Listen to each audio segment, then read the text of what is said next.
Donc, allons-y. Donc, bon midi. Bienvenue à notre séance d'information virtuelle qui va porter sur l'international. Donc, on prévoit une séance d'une durée d'environ 30 minutes, suivie d'une période de questions. Donc, si jamais vous avez des questions tout au long de la séance, on vous invite à les poser dans la partie chat ou encore dans la partie questions et réponses, donc Q&A. Il nous fera plaisir là, de répondre à ces questions-là à la fin de la séance. Pour cette séance, je suis accompagnée de notre professeur qui est effectivement expert du domaine, donc M. Stéphane Paquin. Et je suis également accompagnée de Mme Anissa Adouane, qui sera la clavardeuse officielle de ce midi, et de Catherine Anger, advenant le cas si nous avons des problèmes techniques tout au long de la présentation. Donc, sans plus tarder, je vais vous présenter plus en détail notre spécialiste, donc M. Paquin, qui est professeur en fait à l'ENAP. Donc, je vais dire quelques mots et Stéphane, si vous voulez là, ensuite prendre la parole, ça me fera plaisir là, de vous laisser vous présenter plus en détail. Donc, M. Paquin est titulaire d'une maîtrise à l'Université de Montréal. Il est également titulaire d'un doctorat, donc en Sciences Po Paris, en relations internationales. Et il est professeur à l'ENAP depuis 2010. Et présentement, il est directeur des programmes là, de recherche à l'ENAP, évidemment. Puis son expertise, vous la retrouvez à l'écran, mais je vais lui laisser là, la parole pour qu'il puisse vous l'expliquer davantage. Oui, donc je suis spécialiste de l'économie politique internationale, ce qui est en fait une façon de dire la mondialisation, la gouvernance globale, l'interdépendance. Je suis spécialisé aussi des réformes de l'État comparé, surtout des pays scandinaves et du Canada et du Québec face à la mondialisation. Je m'intéresse aussi aux négociations internationales, que ce soit les négociations climatiques internationales, les négociations commerciales, celles de l'Organisation mondiale du commerce ou même les négociations bilatérales qui peuvent avoir lieu entre différents pays, par exemple entre le Canada et les États-Unis. Et je suis aussi un spécialiste généralement des institutions politiques au Canada et au Québec. Oh, le micro. Merci, M. Paquin. Donc, on va poursuivre avec la présentation. Je vais me présenter moi-même pour le bienfait. Donc, Mylène Lavoie, je suis conseillère aux études au campus Québec. Donc, je suis responsable aussi de la reconnaissance des acquis. Mais j'ai un petit côté service aux étudiants pour accompagner les étudiants en situation de handicap et en aide à la réussite. Et Anissa est elle-même aussi conseillère aux études, mais au campus de Montréal. Donc, aujourd'hui, pour la séance, on a prévu vous présenter les programmes d'études avec et sans recherche du domaine. On va vous parler aussi des perspectives professionnelles et des enjeux actuels en lien avec le domaine international. Et comme je vous le disais, nous aurons une période de questions à la fin de la séance. Donc, si on vous présente un petit peu les programmes d'études en lien avec l'ENAP, je trouvais intéressant de vous présenter en fait les différents cheminements possibles à l'ENAP. Donc, vous allez voir là tout à l'heure qu'on a la possibilité de prendre des micro-programmes ou encore des ESS maîtrise dans le domaine de l'international, que ce soit en administration internationale ou en gestion internationale. Mais à l'ENAP, donc, il y a différentes façons de procéder pour le cheminement. Vous pourriez, par exemple, commencer par un micro-programme, donc qui est composé de 3 cours, que ce soit à la carte ou vraiment en lien avec la diplomatie, entre autres, et par la suite, transférer ces cours-là dans des programmes de plus longue durée. Donc, que ce soit un programme court avec profil pour gestionnaire ou un programme court mixte qu'on appelle, ou encore un DESS pour gestionnaire, encore une fois, ou professionnel, ou la maîtrise pour gestionnaire ou pour professionnel. Donc, souvent, les gens trouvent ça intéressant de procéder de cette façon-là. On les appelle nos programmes gigognes parce que ça permet à l'étudiant, en fait, de cumuler les différentes attestations et les différents diplômes de l'ENAP. Et en même temps, ça permet d'avoir un CV actif. Donc, des fois, il y a certains employeurs qui vont demander d'avoir une activité de 2e cycle en même temps qui vont occuper un emploi. Donc, ça permet de démontrer qu'on est actif en ce sens-là. Et les cours sont valables pour une période d'environ 10 ans. Donc, si jamais vous débutez, par exemple, par un programme court, que vous cessez, que vous revenez 2 ans plus tard, vos cours sont toujours valables. Donc, on peut les transférer à ce moment-là dans un programme de plus longue durée. Donc, ça met un petit peu moins de pression, je dirais, sur les étudiants pour terminer rapidement, là, entre autres, une maîtrise. Donc, si on regarde la vue d'ensemble des différents programmes en lien avec l'international, en fait, vous allez voir là qu'on a 3 profils. La première question, en fait, à se poser avant d'entrer à l'ENAP, c'est à savoir est-ce que vous voulez avoir un profil plus gestionnaire, un profil davantage professionnel ou un profil plus en lien avec la recherche. Donc, dans les différents profils, on va retrouver, par exemple, les MAP, qu'on appelle, qui est la maîtrise en administration publique, en gestion internationale, le DESS en gestion internationale, le programme court en administration internationale et aussi offert le microprogramme en diplomatie et des métiers de l'international, qui est en fait un profil mixte là, qui s'adresse autant aux gestionnaires qu'aux professionnels. Pour le profil professionnel, on va retrouver les mêmes programmes. Par contre, ce ne sera pas de la gestion internationale, mais de l'administration internationale. Et pour le profil recherche, en fait, c'est une maîtrise vraiment en lien avec une recherche. Et en fait, on n'a pas de profil à l'international, mais c'est vraiment à l'étudiant de proposer un projet de recherche qui va être lié vraiment à l'administration internationale à ce moment-là. Je ne sais pas si M. Paquin voulait dire un mot sur le profil plus recherche en tant que directeur. Oui, c'est ça. En fait, dans le fond, c'est le choix du sujet de recherche de l'étudiant qui détermine dans quel domaine il se spécialisera. Donc, si vous faites un travail qui porte sur la réforme des Nations Unies ou qui porte sur les négociations d'un accord de libre-échange en Afrique ou sur l'aide au développement à Haïti, dans ce cas-ci, vous seriez identifié comme étant un spécialiste de l'administration internationale. Et le profil recherche, évidemment, là, ça vient avec un projet de mémoire. Là. C'est pour faire un projet de recherche, il faut dans le fond faire un projet de mémoire et ensuite un mémoire de maîtrise qui totaliserait autour de 75 à 95 pages. Il est aussi possible à l'ENAP de faire un mémoire par article. Donc, il s'agit dans ce cas-ci d'écrire un article de bonne tenue qui pourrait être publié dans une revue scientifique d'autour de 25 pages. Parfait, merci. Donc, on va poursuivre avec, si l'acétate veut bien changer, les différents cours du domaine. Donc, je vais les énumérer, puis ensuite, M. Paquin là, fera des petites distinctions ou des précisions en lien avec ceux-ci. Donc, on retrouve les cours en analyse de politique étrangère, analyse des politiques de défense et de sécurité du Canada, analyse des relations internationales du Canada et du Québec, droit international public et organisation internationale, économie politique internationale, les finances internationales, évidemment, fondements et pratiques de la diplomatie, les enjeux de l'aide internationale, le maintien de la paix, donc on va toucher plus les enjeux opérationnels contemporains, le management public et j'ai toujours de la difficulté à dire ce mot-là, l'internationalisation et la pratique du commerce international. Sachez aussi que si jamais vous décidez de faire un programme qui n'est pas en lien avec l'international, donc soit un DESS, un programme court ou une maîtrise sans concentration, il est toujours possible d'aller choisir ces cours-là là, à la carte pour des cours optionnels. La seule chose qu'il faut savoir, c'est que l'accès aux cours de concentration seront priorisés pour les étudiants dans cette concentration-là dans les 2 premières semaines d'inscription, donc lors de la période intensive des inscriptions. Mais après, si des places sont toujours disponibles, c'est possible de se joindre là, à ces groupes-là sans problème si on respecte évidemment les critères d'admissibilité, par exemple, pour gestionnaire, pour faire un cours qui s'adresse davantage aux gestionnaires. Donc, je vais laisser la parole à M. Paquin pour vous expliquer un petit peu plus là, les sujets qui seront touchés et abordés dans les cours en question.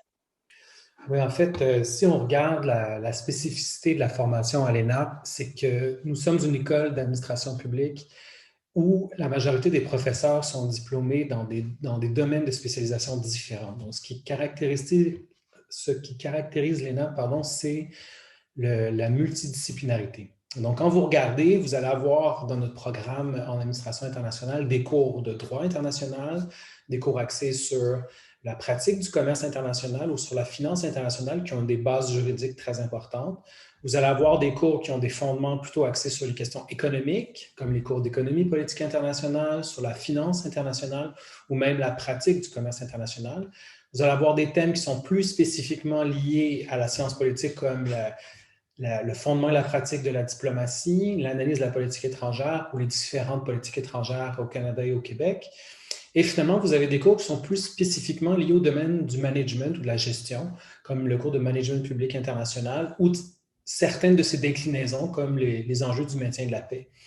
Donc, la spécificité du programme de l'ENAB, c'est de donner un point de vue multidisciplinaire et dans l'objectif de former des gens qui sont capables, dans le domaine de la recherche, par exemple, de mobiliser différentes disciplines, mais ceux qui souhaitent être actifs sur le marché du travail, ça permet une vision transversale des enjeux. Donc, ça permet d'être celui qui fait la synthèse de la plupart des grandes questions qui vont toucher, que ce soit un ministère des Affaires étrangères, ou si vous êtes fonctionnaire dans une organisation internationale, ou si vous travaillez dans une organisation non gouvernementale internationale comme la Croix-Rouge ou Amnesty International. Donc, la formation de l'ENAP donne non seulement des bases très fortes pour être un gestionnaire, vous allez faire par exemple des cours en gestion de projets internationaux ou tableau de bord du décideur, mais vous allez aussi faire des cours approfondis sur des thématiques fondamentales qui touchent, dans le fond, l'essentiel des grandes compétences des organisations internationales ou des ministères des Affaires étrangères. Donc, c'est une maîtrise qui peut être à la fois très bonne pour la recherche ou sinon très professionnalisante qui vous permet d'être à l'aise assez rapidement dans des fonctions dans un ministère des Affaires étrangères ou dans une organisation internationale, par exemple. Parfait. Et selon vous, M. Paquin, est-ce que les programmes d'études s'adressent à des étudiants qui n'ont aucune connaissance du domaine de l'international ou qui sont actifs actuellement? Donc, qu'est-ce que vous recommandez là, à nos futurs étudiants? Alors, ce qu'on a fait pour monter le programme d'administration internationale de l'ENAP, c'est qu'on a fait des entrevues avec des sous-ministres, des fonctionnaires, des gens qui travaillent dans des organisations internationales, des gens qui travaillent aussi dans des organisations non gouvernementales, puis on leur a posé la question, quelles sont les compétences essentielles que des étudiants doivent avoir pour être efficaces dans un milieu de la diplomatie ou des organisations non gouvernementales qui sont de plus en plus recherchées. Et ce qu'on a réalisé, c'est que les praticiens nous disent que les formations classiques sont beaucoup trop axées sur l'apprentissage de modèles théoriques souvent hérités du passé, alors que le monde dans lequel on se trouve, l'environnement mondialisé, nécessite des gens qui sont capables de comprendre rapidement des situations complexes, mais qui sont aussi capables d'agir sur ces questions. Et donc, la plupart nous ont dit, parmi les manques les plus évidents, c'est une compétence de base en droit international et sur les négociations internationales. Il faut avoir les bases juridiques pour comprendre ce qui se passe. Il faut aussi avoir une bonne compréhension du milieu dans lequel on se trouve. Si vous travaillez, par exemple, au ministère des Affaires étrangères du Canada, vous devez comprendre comment se fait la politique canadienne, comment se prend les décisions au sein d'une administration publique pour pouvoir avoir de l'influence sur ceux qui sont les décideurs au sein du gouvernement. Alors ça, c'est assez unique de l'ENAP d'avoir cette approche de mettre l'accent sur les réseaux décisionnels. Et ensuite, vous devez avoir des compétences sectorielles. Donc, la plupart des gens qui sont intéressés par les questions internationales le sont par les questions de sécurité, de maintien de la paix, évidemment. Mais savez-vous que de nos jours, au ministère des Affaires étrangères, presque 80% des gens qui sont en poste travaillent sur les enjeux économiques. Encore une fois, dans les exemples récents au Canada, la plupart des nouveaux postes qui sont créés sont dans le domaine de la promotion des exportations et de l'attraction des investissements étrangers. Donc, des cours comme finance internationale, économie politique internationale, pratique du commerce international sont une carte majeure dans un jeu qui va vous permettre de vous démarquer lors des entrevues. Je sais qu'on va en parler un peu plus tard, mais beaucoup de nos finissants qui sont recrutés par les affaires étrangères nous disent que cette multidisciplinarité, le fait qu'on aborde des thèmes de différentes manières et perspectives sont d'une aide considérable pour avoir un poste, mais aussi le fait qu'on leur explique comment fonctionnent les administrations, comment être performant dans une administration. Par exemple, un exemple très simple, dans mes cours, par exemple, j'explique aux étudiants comment on peut rédiger une bonne note d'information diplomatique.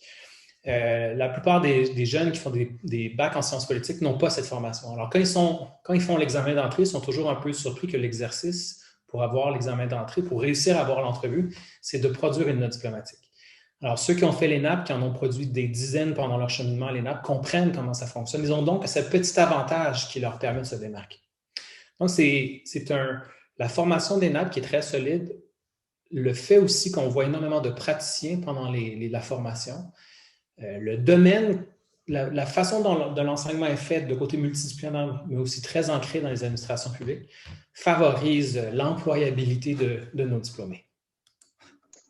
Oui, tout à fait. En fait, j'allais justement aborder là, la notion de, oui, un aspect vraiment théorique à l'ENAP, mais on a aussi un côté très terrain. Hein. On va utiliser autant que possible des exemples personnels en milieu de travail ou encore les praticiens du domaine qui vont venir, par exemple, faire des petites conférences à l'intérieur des cours ou encore, on va vraiment se pencher sur des questions, sur des problématiques d'actualité, ce qui fait en sorte que l'étudiant est vraiment bien préparé pour faire face au marché du travail par la suite parce qu'il a déjà dénoté des enjeux, des problématiques ou résolu des situations concrètement là, dans les cours, que ce soit individuellement par les travaux ou même par le biais des forums de discussion ou dans des travaux d'équipe ou des travaux là, en classe. Donc, effectivement, un côté très pratique là, à l'ENAP.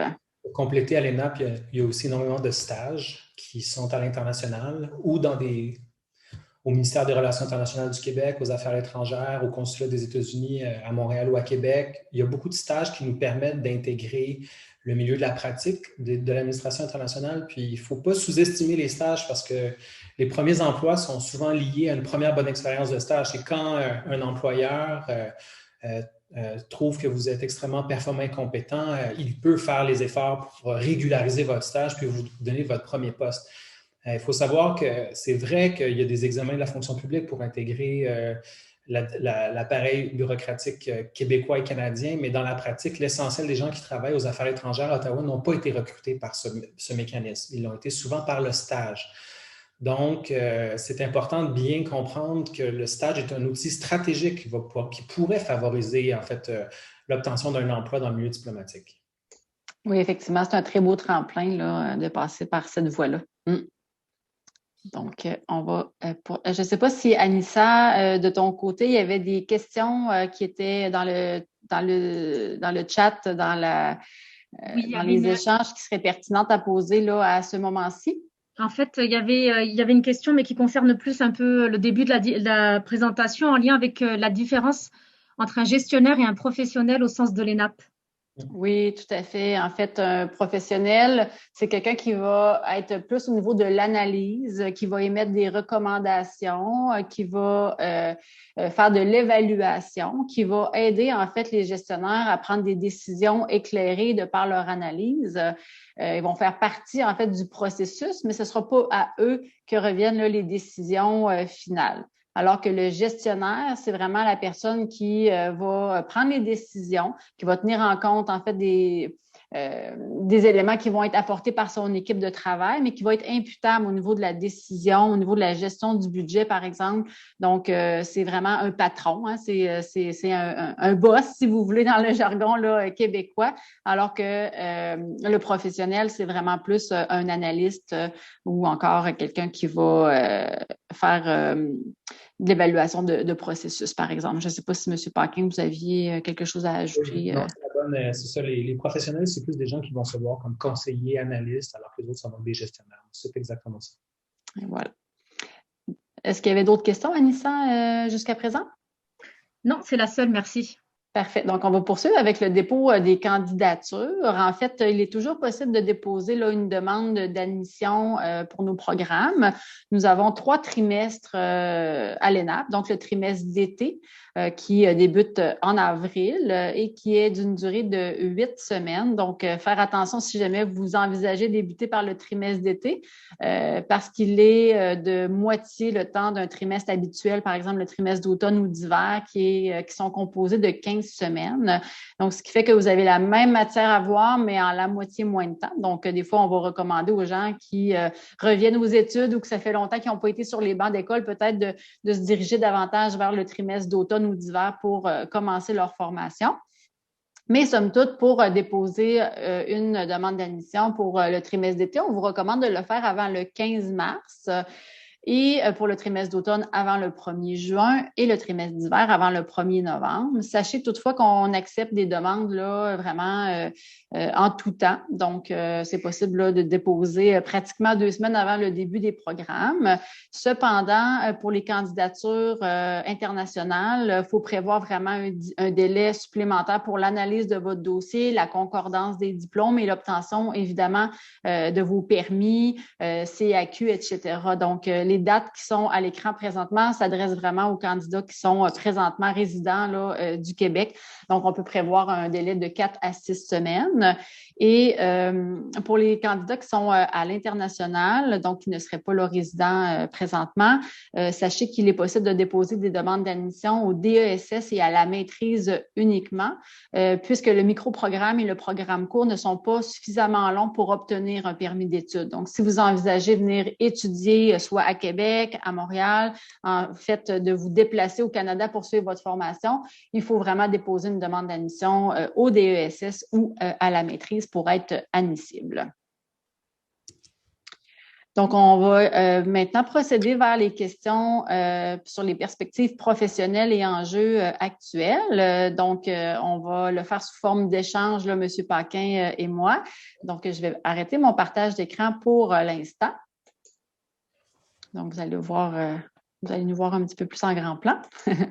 Donc, si on regarde les perspectives professionnelles et les enjeux actuels, en fait, j'aimerais savoir, M. Paquin, quels sont les grands thèmes qui seront couverts dans le parcours de l'étudiant? Vous en avez nommé là, plusieurs, mais essentiellement, quelles sont les grandes lignes là, des programmes d'études? Alors, la formation typique, là, l'ENA, vous auriez comme cours de relations internationales ou d'administration internationale, des cours de droit international et d'organisation internationale. Donc, vous allez traiter les Nations unies, l'Organisation mondiale du commerce, l'Organisation mondiale de la santé. Vous allez aussi traiter d'organisations comme des accords de commerce comme l'Union européenne ou l'accord de libre-échange qui vient d'être conclu entre le Canada, les États-Unis et le Mexique. Donc, ça, c'est pour le cours de droit. Vous allez vous intéresser aussi au droit des traités, comment on négocie un traité à l'international, comment il est rédigé, qu'est-ce qui fait qu'un traité est appliqué, comment fonctionne les grands aspects du droit international. Ça, c'est un des thèmes qui est couvert, c'est l'aspect droit. C'est l'aspect droit qui va déboucher aussi sur les négociations. Ça peut toucher aux négociations climatiques internationales, ça peut toucher aux négociations commerciales internationales, bref, les grands enjeux des négociations internationales. Vous allez couvrir aussi des thèmes reliés plus à la sécurité, la question de sécurité, défense, cyberterrorisme. Vous allez toucher à la question de l'armement, de l'approvisionnement militaire, aussi la gestion opérationnelle des opérations de maintien de la paix. Donc, ce sont des enjeux qui sont importants si vous travaillez, par exemple, dans le domaine militaire. Ça peut aussi être très utile quand vous êtes un conseiller politique. Quand on disait tout à l'heure un parcours professionnel, typiquement, là, on a des étudiants qui réussissent à se trouver des emplois dans les cabinets des ministères politiques, donc les affaires étrangères ou la défense.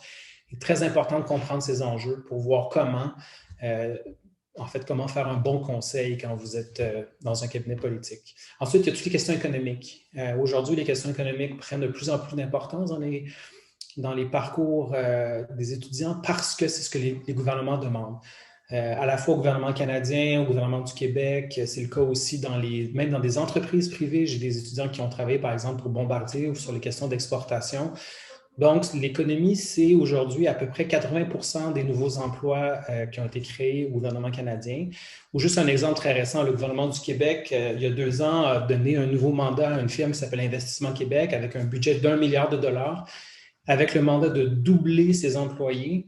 Et l'essentiel des employés d'Investissement Québec vont devoir faire de la prospection dans le monde pour favoriser l'attraction d'investissements étrangers et favoriser les exportations québécoises dans le monde. Donc, il est nécessaire dans ce contexte d'avoir une base en finance. Pour ceux d'entre vous qui viendraient d'Afrique ou d'Amérique latine, les questions reliées à la finance internationale sont aussi extrêmement importantes. Comment est-ce que fonctionnent les grands mécanismes financiers internationaux? Quel est l'impact d'une augmentation brutale de la dette publique sur les finances publiques des gouvernements?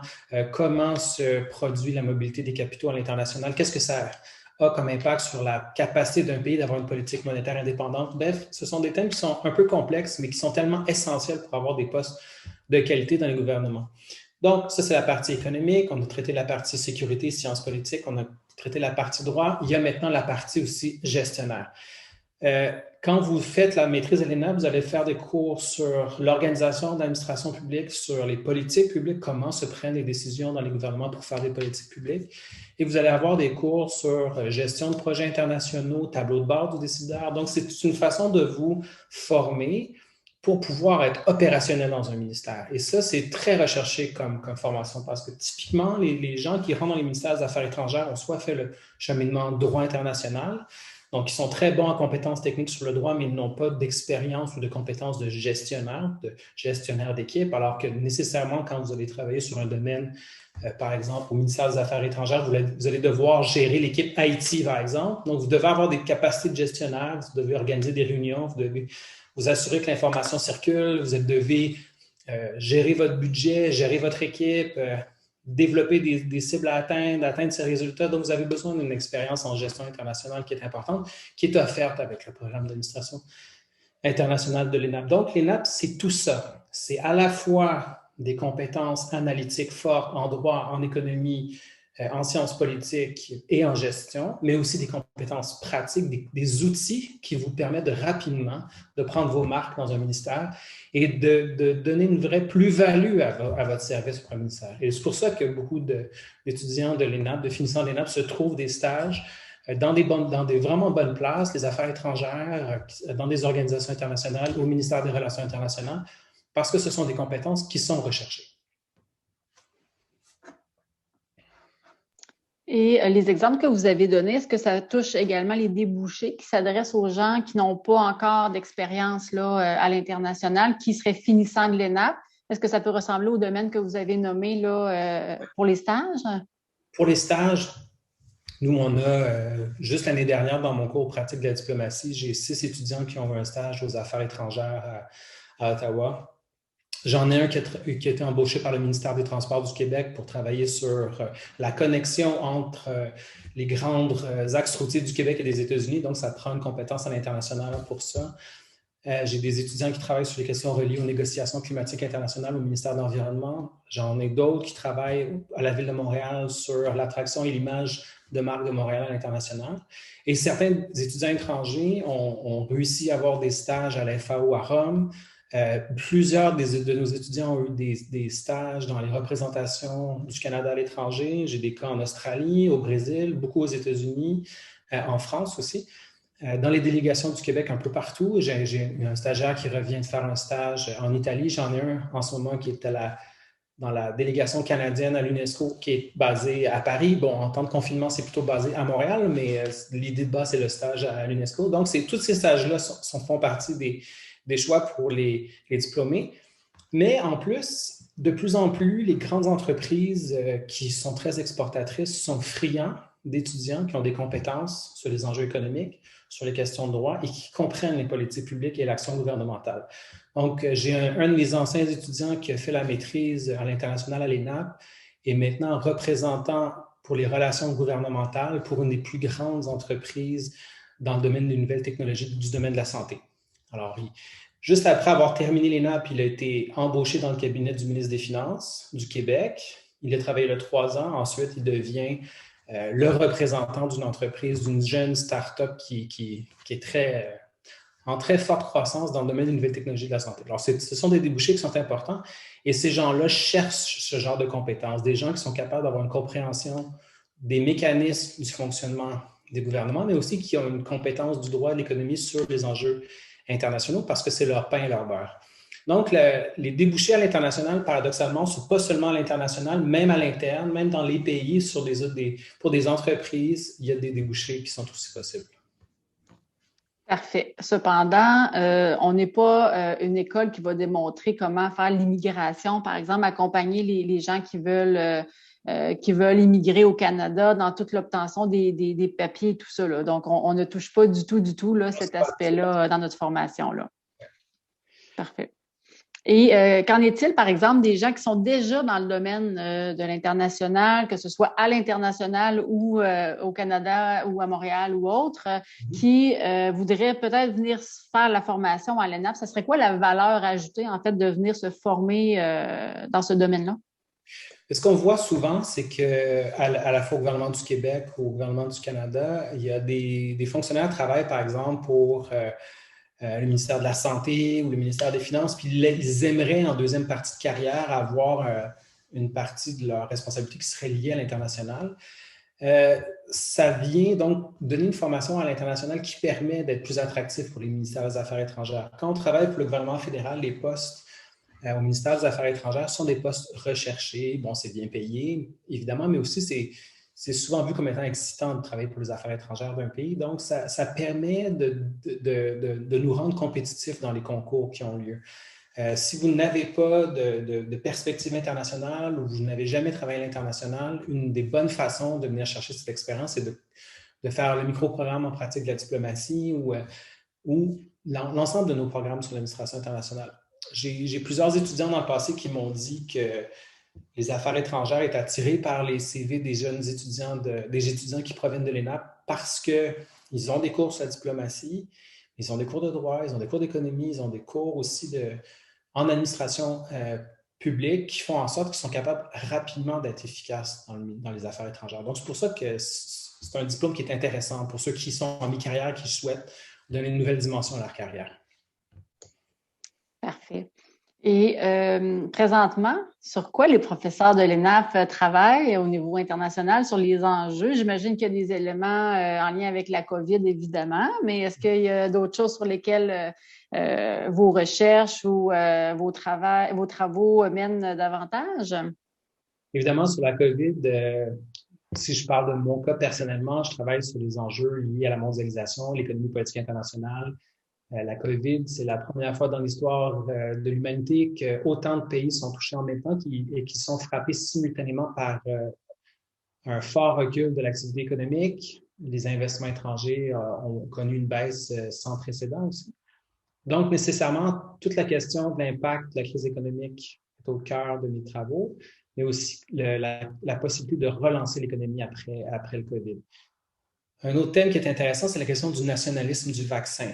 La meilleure façon de sortir de la crise, ce serait de vacciner l'ensemble de la planète, mais parce qu'il y a des pays plus riches que d'autres, parce qu'il y a des pays qui ont des capacités de production de vaccins alors que d'autres, par exemple le Canada, n'en ont pas, fait en sorte qu'il y a un nationalisme du vaccin qui rendrait difficile la vaccination pour tous et ça va poser des questions en matière d'aide au développement.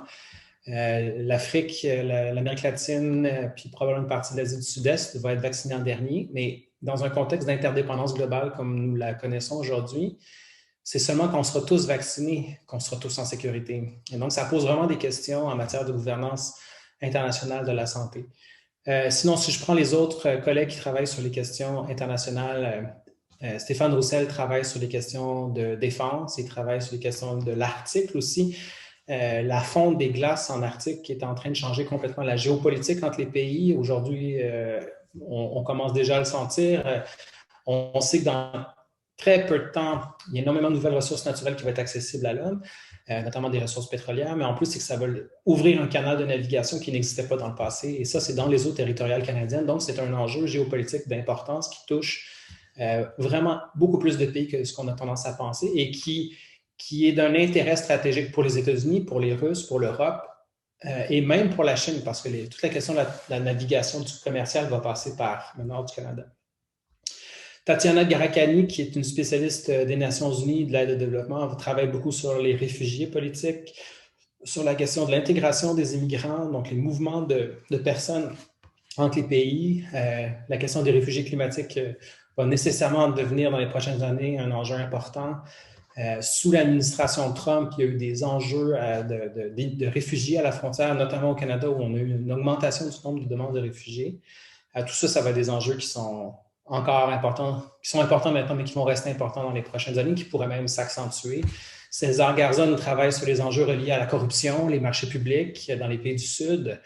Et ça, c'est une expertise extrêmement utile pour des organismes comme la Banque mondiale qui font des prêts dans des pays du Sud, mais aussi pour travailler dans les administrations publiques des pays du Sud pour lutter contre la corruption endémique que connaissent certains pays. Donc, César Garzon travaille surtout sur les pays d'Amérique latine, mais ces modèles théoriques sont exportables un peu partout dans le monde, incluant au Canada. Donc, dans le fond, et là, Nelson Michaud travaille sur les questions de politique étrangère canadienne, qui travaille aussi sur les relations internationales du Québec. Et donc, tous ces enjeux-là sont importants, mais ce qui est important de savoir de l'ENAP, c'est que dans certains départements, on a une expertise géographique. Donc, on a des gens qui sont spécialistes de l'Afrique, de l'Europe, de la Russie, de la Chine ou de l'Amérique latine.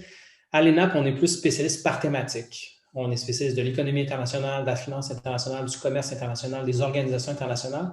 Donc, on tend à avoir une vision plus globale.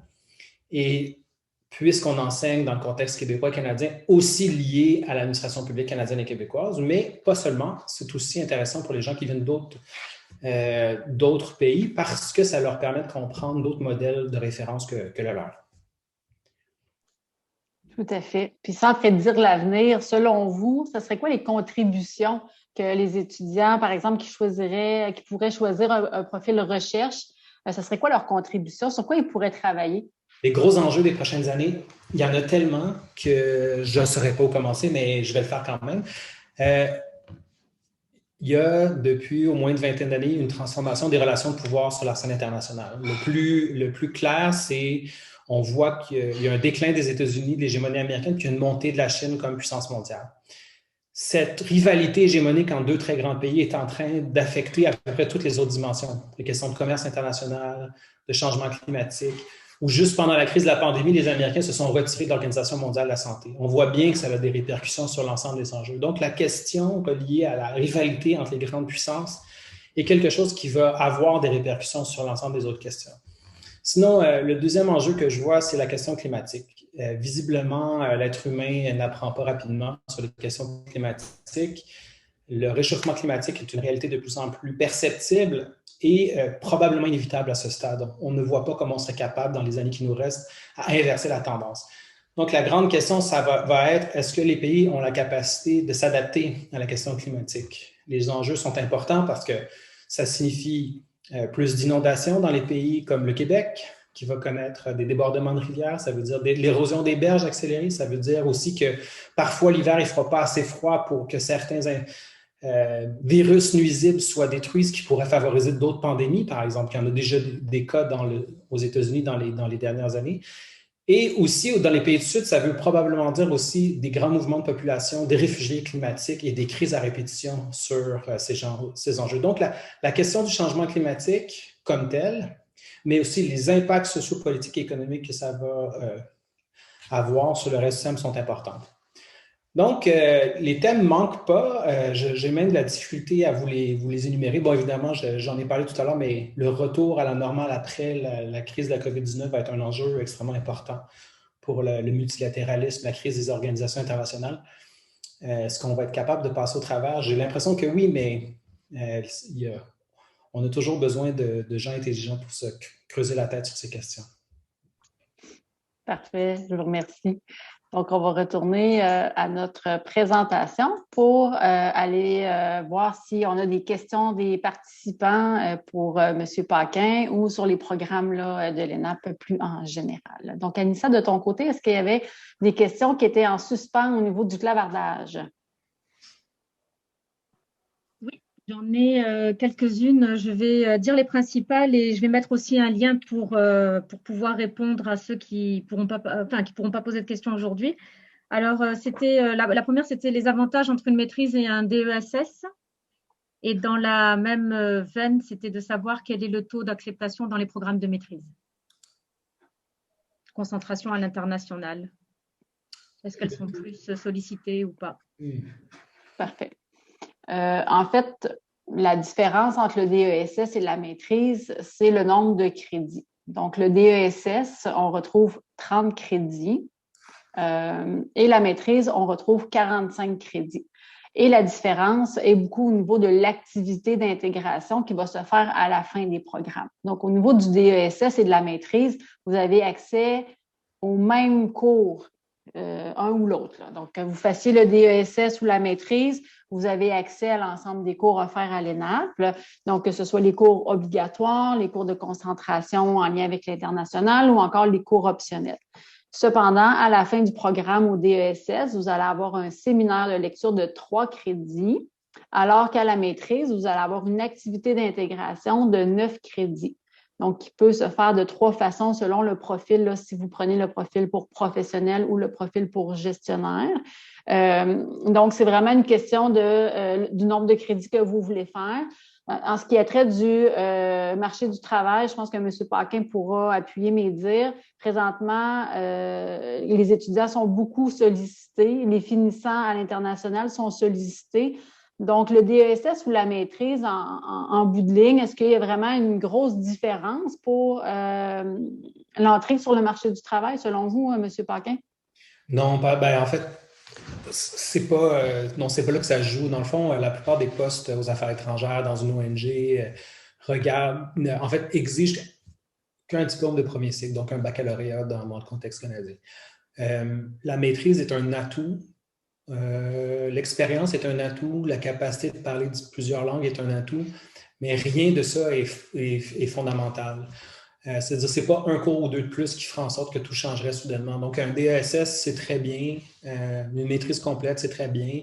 Une maîtrise avec stage ou une maîtrise recherche, c'est à peu près équivalent aussi. Effectivement, en ce moment, le taux de chômage au Canada, comme plusieurs le savent, là, avant la crise, était autour de 4,5 %. Dans les faits, ça signifie qu'il y a une pénurie de main-d'œuvre et il y avait énormément de roulements dans les organisations internationales. C'est sûr que les emplois de la fonction publique sont très demandés, donc c'est pas automatique, mais dans plein d'autres domaines, dans des entreprises, avant, on exigeait des diplômes dans des domaines très spécifiques. Aujourd'hui, on est beaucoup plus ouvert à des parcours un petit peu différents, justement parce qu'il manque de main-d'œuvre spécialisée. Et comme nos étudiants en international sont multidisciplinaires et sont très débrouillards, généralement, ils se placent assez bien. Parfait. Puis, pour l'autre question, Anissa, concernant l'admissibilité, en fait, à nos programmes, souvent, les candidats vont regarder les critères d'admission attentivement. Peut-être que tu pourras mettre le lien là, dans le clavardage pour qu'ils aient accès à nos conditions d'admission là, plus textuellement. Mais en connaissance de cause, les gens qui ne sont pas admissibles à l'ENAP souvent ne déposeront pas une demande. Ce qui fait en sorte que souvent, on va peut-être avoir une demande sur 10, sur 15 là, qui ne sera pas admissible. Rapidement, la façon d'entrer à l'ENAP, il y a deux façons qu'on peut être admissible. C'est soit d'avoir un baccalauréat avec une moyenne générale de 3,2 ou encore d'avoir un 10 ans d'expérience là, de niveau professionnel et ou gestionnaire. Et à ça, on va ajouter l'aspect gestion pour le profil gestionnaire. Donc, on doit avoir des traces là, de gestion dans notre curriculum vitae ou encore fournir un formulaire d'appui là, de son supérieur immédiat pour démontrer qu'on pourrait avoir les compétences, les habiletés à devenir un bon gestionnaire. Somme toute, les gens souvent vont regarder leur curriculum vitae, vont regarder leur moyenne générale, ils vont savoir s'ils sont admissibles ou non à l'ENAP. Si toutefois vous avez un doute, on vous invite vraiment à communiquer avec un conseiller aux études. Vous allez avoir les coordonnées là, à la fin de la présentation. On ne fait pas de pré-analyse de dossier, mais on est quand même capable de vous dire si ça vaut la peine ou non de déposer une demande en fonction de ce que vous allez nous dire en termes de diplôme ou en termes de bagage professionnel. Est-ce que ça faisait le tour, Anissa, de ton côté? Oui, de mon côté, oui, là, on a pris toutes les questions. Merci. Parfait. Donc, je vais passer à la partie questions et réponses. Donc, on nous demande si c'est possible d'inscrire une année avant le début des cours pour un étudiant étranger en maîtrise recherche. Peut-être que la formulation n'est pas bien formulée. En fait, je pense qu'on nous demande si 1 an est suffisant avant le dépôt d'une demande d'admission pour le profil recherche. En termes d'admissibilité, l'analyse du dossier, oui, 1 an d'avance, là, je pense que c'est amplement. En fait, souvent, on va recommander peut-être aux alentours de 6-7 mois. Par contre, au niveau du profil recherche, je laisserai Stéphane Paquin vous répondre là, sur les étapes à franchir pour être admissible. Le début de la question, c'était qu'est-ce qu'il faut comme exigence pour faire le profil recherche? Oui, ben en fait, on nous demandait s'il y a 1 an, si on dépose 1 an avant le début des cours, pour le projet de maîtrise et tout ça, d'avoir déjà une idée. Est-ce que c'est suffisant de votre côté? Avant de vous inscrire au profil recherche, je pense qu'une des bonnes choses à faire, c'est de vous trouver quelqu'un qui va accepter parmi les enseignants, là, parmi le corps professoral, de vous encadrer. Pour la rédaction du mémoire de maîtrise, c'est très variable entre les étudiants. Il y en a qui réussissent à le faire en 1 mois. Il y en a d'autres qui prennent 1 année et demie, voire 2 ans. Donc, c'est selon votre éthique de travail, je dirais. Si vous êtes très motivé, puis vous vous asseyez à tous les jours devant votre ordinateur, puis vous écrivez 4 pages par jour, comme il s'agit d'écrire une recherche de 75 pages, vous voyez à peu près combien de temps que ça peut vous prendre. Ça peut réellement se faire en moins d'1 mois, mais comme je dis, la plupart des étudiants vont prendre le temps de réfléchir, vont aussi chercher à travailler un peu pour avoir de l'argent, ce qui fait que ça peut prendre jusqu'à 1 an. Mais oui, c'est tout à fait faisable de le faire dans un délai d'1 année. Parfait. On nous demande par la suite, est-ce possible d'avoir un plan de cours plus détaillé pour un cours de maîtrise, pour avoir une idée un petit peu de la façon dont les cours sont donnés? En fait, il y a différentes formules selon le chargé ou le professeur là, qui va enseigner. Est-ce que vous voulez nous en dire un petit peu plus là, sur les formules de cours? Il y a beaucoup de types de cours. En fait, il faudrait que vous m'écriviez sur mon adresse personnelle pour que je puisse vous envoyer un de mes plans de cours, par exemple. Il y a certains cours qui se donnent en présentiel, normalement, là, quand on n'a pas la COVID. Donc, c'est 15 séances, chaque cours a 1 séance. Il y a d'autres cours qui se donnent à partir d'un site web. Donc, c'est des cours en ligne que vous pouvez faire de façon c'est beaucoup plus flexible à partir de la maison. Il y a d'autres cours qui se donnent sous forme d'école d'été. Comme par exemple, à chaque année, je donne un cours qui s'appelle Pratique de la diplomatie sous forme d'école d'été. Et de la façon dont ça fonctionne, c'est qu'on fait venir en avant-midi les spécialistes universitaires du champ, surtout les professeurs d'université. Et l'après-midi, on fait venir les praticiens du champ. Donc, les praticiens, ça veut dire un ancien ambassadeur, un ancien sous-ministre, un ancien ministre, quelqu'un qui a travaillé dans une organisation non gouvernementale et qui nous explique de leur perspective comment fonctionne la diplomatie ou la pratique de la diplomatie. Donc, c'est très variable selon les cours, mais globalement, c'est un peu différent de ce qu'on voit dans les universités qui font de la maîtrise recherche. Typiquement, dans d'autres universités, on va donner des articles à lire, puis les étudiants vont discuter entre eux pendant le cours. Nous, c'est très rare que les cours se donnent comme ça. Normalement, ce sont plutôt des cours magistraux avec des lectures en appui à la maison, et c'est des cours où la discussion entre les étudiants et le professeur sont encouragés. Donc, c'est une maîtrise qui est beaucoup plus axée sur la mise en commun des expériences pratiques que sur la discussion de l'épistémologie, de la méthodologie des textes en sciences sociales. Nous, on vise moins à former des futurs professeurs d'université, ce qui est peut-être la mission que se donne l'Université McGill, l'Université de Montréal. On vise à former des gens qui vont devenir des praticiens du domaine ou qui vont travailler dans des ministères. Ça explique probablement la différence. Tout à fait. Puis, on nous demande également, quelle est la valeur ajoutée pour quelqu'un qui est déjà employé aux Affaires mondiales du Canada tout récemment, qui aimerait obtenir une maîtrise à l'ENAP? Est-ce qu'il existe des formats de durée d'1 an ou à temps partiel? Bon, il y a un microprogramme en diplomatie et les métiers de l'international qui est disponible sur 3 cours. Donc, ça permet de faire le cours à votre rythme, comme vous êtes déjà à temps plein. Les 3 cours peuvent se donner 1 par session, par exemple, ce qui fait en sorte que ce n'est pas trop lourd sur la charge. Écoutez, moi, je suis formateur à l'Institut de diplomatie du ministère des Relations internationales, donc je comprends la situation dans laquelle vous êtes. Nous, on donne des cours outillants qui permettent aux gens qui travaillent dans des ministères de développer leur expertise. Parmi les thèmes qu'on développe, c'est comment on crée une nouvelle politique internationale quand on travaille dans un gouvernement? Quels sont les acteurs à mobiliser? Comment faire passer notre point de vue quand on est un fonctionnaire du ministère des Affaires mondiales Canada puis on veut influencer le bureau du premier ministre sur un enjeu de politique internationale important? Comment rédiger des notes d'information, des notes diplomatiques, des avis de pertinence qui sont les outils de communication dans les ministères, puis d'être efficace dans la rédaction de ces notes. Bref, on donne des cours qui sont vraiment appliqués à la réalité des gens de terrain. Et donc, la valeur ajoutée, comme vous dites, c'est de maîtriser beaucoup mieux les outils et les connaissances qui vont vous permettre de devenir beaucoup plus efficace dans un ministère comme Affaires mondiales Canada. Parfait. Puis, en fait, on a aussi le programme court qui est peut-être, pas peut-être, qui est composé de 5 cours que la personne peut faire là, un cours par trimestre. Donc, ça s'échelonne sur 1 an et demi. Sinon, il est toujours possible de faire le DESS ou la maîtrise là, à temps partiel. Donc, à l'ENAP, un temps partiel, c'est un cours par trimestre aussi. Donc, tranquillement, pas vite, les gens réussissent là, à aller chercher la maîtrise en faisant un court trimestre.